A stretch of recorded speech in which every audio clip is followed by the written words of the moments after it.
Well, hey there, you're on the internet, I'm unemployed, and welcome to the Triple N Network, where all you newbie nib nerds can find all the news you'll need. Let's look at an ink now, shall we?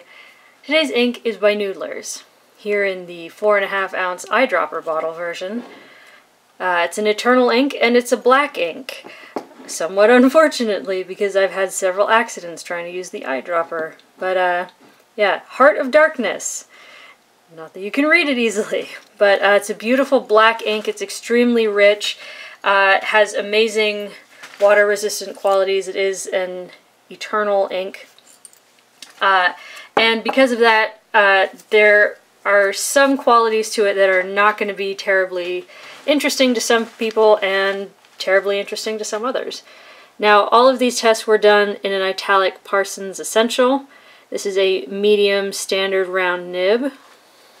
Beautiful pen. It was like 30 pounds or something. Let's look at the chromatography. Now, the way chromatography works is you're supposed to dip it in water before the ink dries, and because of that, I think you're not really seeing a lot of the beautiful qualities of this ink. It's extremely opaque, it's extremely dark, it's extremely water resistant, but because of the way this works, I feel like the answers got kind of skewed. Now, starting from the top down, 90 gram per square meter Clairefontaine. As you can see, extremely dark. Yep. Yeah, there's no sheen, no shade, no nothing. You're not going to see that anywhere in any of these tests. It's an extremely dark, Heart of Darkness-y black ink. The dry time here was 14 seconds, which is not bad. I find that it's a bit on the dry side when it comes to writing. It might be because of how heavily pigmented or saturated it is. However, it's not. You don't have to fight with it to get it to write in thinner writing pens. So there's that. And here's the water test. As you might be able to tell, hear that? Yeah, the paper was coming apart before the ink separated from the paper. I mean, here's what it sounds like on normal parts of the paper. Much smoother. So yeah, there. Amazing water resistance. Next is Rhodia, 80 grams per square meter. Again, no sheen, no shade. So all that, very, very basic. This, it dried almost instantly, which was deeply impressive, which is why this pen with this ink is now my to-go pen to go along with my Rhodia notebook when I go out and about. Again, water testing, fantastic, resisted so much. Because I knew it was such a resisty ink, I laid it on extremely thick here in this little star, but as you might see what looks like feathers, yeah, actually I wrote right through the protective coating on the paper, so it actually bled through, and when I added water it actually came through the other side and dyed the back of the page. But yeah, so when you're being reasonable, everything will function as it should. When you're being crazy pants, like I was, then you'll get weird reactions. Here's Tomoe River. Again, no shading, no sheen, just good, solid black writing. Here it took just as long to dry as on the Clairefontaine, which is not bad because Tomoe River is notorious for having extremely long dry times. Water test, in my opinion, was very impressive. Tomoe River tends to like to just let ink slide away as soon as you add some water, so the fact that it's this readable and it's so there. I mean, I've seen actual black inks that are not that dark, never mind when you add water. I mean, this is a very impressive ink. Next is 20-pound basic copier paper. Again, dried almost instantly.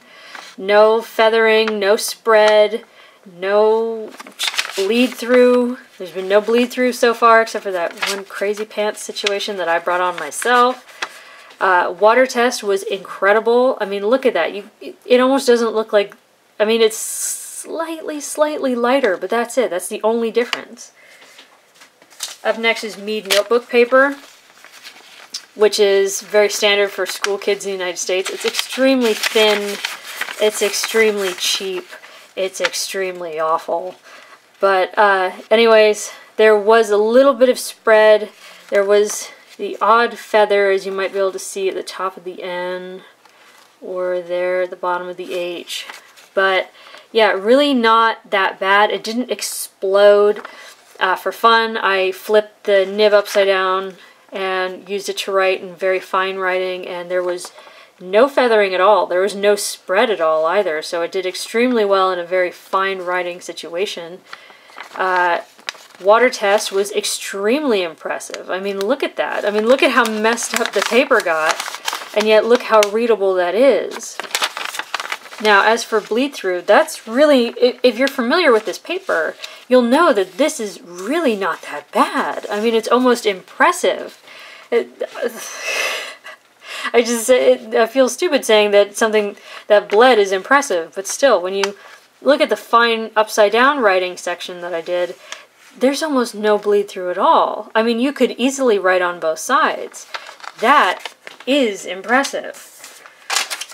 Now here's Moleskine paper, which despite their notebooks being about 10 times as expensive, the paper seems to be 10 times cheaper because it behaved very badly. There was feathering, there was a great deal of spread, it dried pretty fast.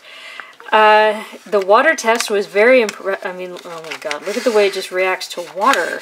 But anyways, the ink remained. It did fairly well. I wouldn't, just because this is how the paper reacts to just about everything, I wouldn't mind using this pen and this ink in this notebook. It did pretty alright, especially the super fast drying time. And what's interesting is what you're seeing is not actually bleed through, it's extreme show through. And the way you can tell is by when you add the water test, none of the ink came to the other side. You can't actually...